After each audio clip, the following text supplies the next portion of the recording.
There are moments in life when everything you thought you knew about yourself gets tested, when the safe path you planned suddenly closes and you're forced onto a road you never wanted to walk. In those moments, we discover something crucial. Strength isn't always about being the biggest or the fastest. Sometimes it's about refusing to quit when every part of you wants to run away. Today, we're exploring Fourth Wing by Rebecca Yarros, a story that asks a simple but profound question. What happens when you're thrown into a world you weren't built for, and survival depends on becoming someone you never imagined you could be? The story centers on Violet Sorrengail, a young woman who has spent her entire life preparing for one future. She was supposed to become a scribe, safe in the archives, surrounded by books and history. But life, as it often does, had other plans. Her mother, a commanding general, redirects her path entirely. Violet is sent to Basgiath War College, a brutal training ground for dragon riders. This isn't a gentle shift in direction. It's a complete upheaval. And here's the thing. Violet isn't physically built for this. She has a condition that makes her bones fragile. She's smaller than the other candidates. She doesn't have the raw power that others rely on. In a place where strength is worshipped and weakness is punished, she seems destined to fail. But this is where the story becomes more than just fantasy. It becomes a reflection of something we all face. How many times have we found ourselves in situations we didn't choose? A job that demands more than we think we can give. A relationship that challenges our sense of self. A loss that forces us to rebuild from nothing.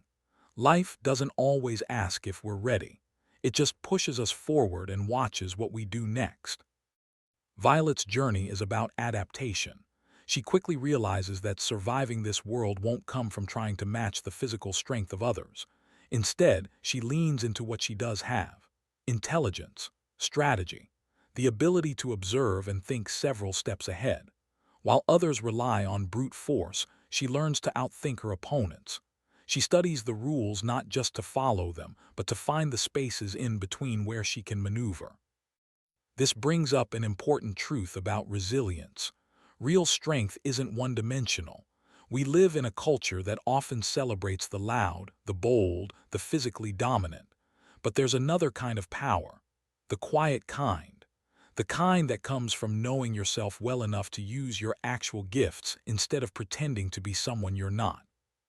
Throughout the story, Violet faces constant danger, training exercises that could kill her, political games that threaten to destroy her, enemies who see her as an easy target. And in the center of all this chaos, there's Xaden Riorson, a complicated figure who represents both threat and possibility. Their relationship is layered with tension, mistrust, and an undeniable pull toward each other. It's not a simple love story. It's about two people learning to see past their assumptions, to recognize that everyone carries hidden scars and motivations. What makes their dynamic compelling is that it mirrors a deeper theme in the book: trust. In a place where betrayal can mean death, where alliances shift like sand, Violet has to decide who to believe. But more than that, she has to learn to trust herself, her instincts, her judgment, her right to take up space in a world that keeps telling her she doesn't belong. This resonates because trust is one of the hardest things we navigate in life. We've all been hurt by trusting the wrong person. We've all second-guessed ourselves after making a choice that didn't work out. And sometimes, the person we trust least is ourselves. We doubt our abilities. We minimize our worth. We listen to the voices that say we're not enough. But Violet's story offers a different perspective. She doesn't become strong by ignoring her vulnerabilities. She becomes strong by acknowledging them and refusing to let them define her limits. There's a difference between accepting your challenges and being defeated by them. One is wisdom, the other is surrender. The dragons in this story serve as powerful symbols. They're not just creatures to be ridden. They're beings who choose their riders based on something deeper than physical prowess. They see potential. They see will. When Violet bonds with her dragon, it's not because she's the strongest candidate. It's because she has something rare: a fierce determination to survive paired with a sharp mind and an unbreakable spirit. This challenges a common belief. We often think success comes from being naturally gifted, from having advantages others don't. But what if that's not the whole picture? What if the most important factor is simply refusing to give up? Not in a reckless way, but in a thoughtful, persistent way. Violet wins not by overpowering her obstacles, but by finding ways around them, through them, beyond them. The world of Basgiath War College is unforgiving. It's designed to weed out the weak, to push people past their breaking points. And yet, within that harshness, Violet finds unexpected allies. People who see her value when others see only vulnerability. These relationships become her lifeline. They remind us that we're not meant to face our hardest battles alone. There's a lesson here about community, about finding your people. In competitive environments, whether it's a workplace, a school, or even within families, we're often taught that it's every person for themselves. But the truth is more complex. Yes, you need to be strong on your own, but you also need others. People who believe in you when you're struggling to believe in yourself. People who offer a hand when you're about to fall. As the story unfolds, Violet discovers that the world is more complicated than she was taught. There are secrets behind the official narratives. There are truths that have been hidden for political reasons. This awakening is painful. It means questioning authority figures she once respected. It means reevaluating everything she thought she knew. This theme feels particularly relevant now. We live in a time where information is everywhere, yet truth feels increasingly hard to pin down. We're constantly having to decide what to believe, who to trust, which narratives are honest and which are manipulations.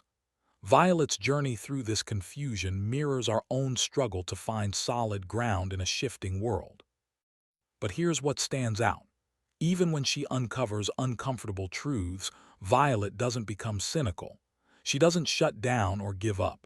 Instead, she becomes more determined to act with integrity, to make choices based on what's right, not just what's easy or safe. This is moral courage, and it's one of the rarest forms of bravery.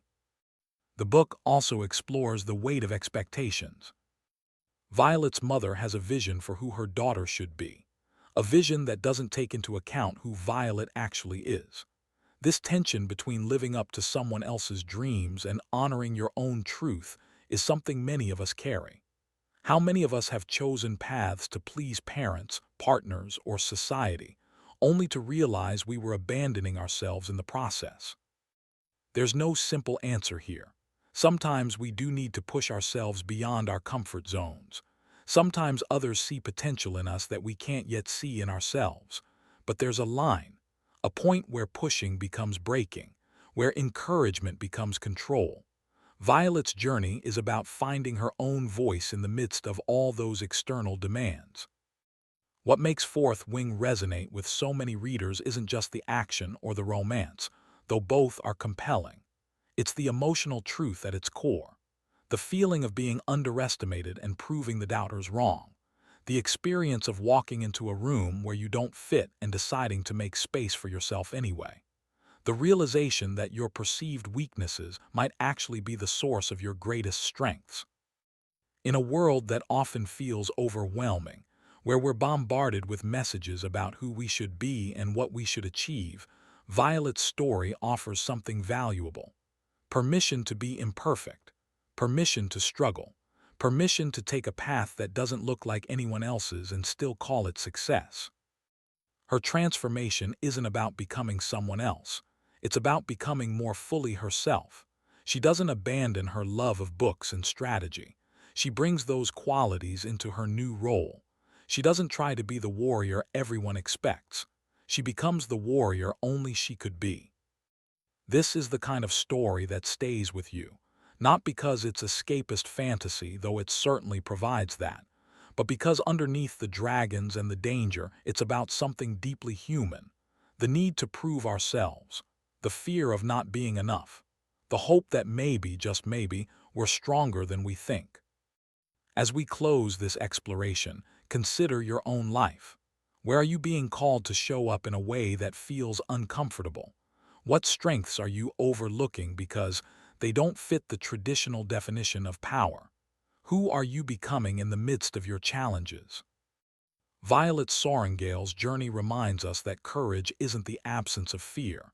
It's moving forward despite it. That resilience isn't about never falling. It's about getting back up again and again, even when your bones ache and your spirit feels bruised. Your path won't look like anyone else's. Your strengths will be uniquely yours. And the world that once seemed impossible to navigate might just become the place where you finally discover who you were always meant to be. If this story resonated with you, consider subscribing to Classic Books Explained for more timeless ideas.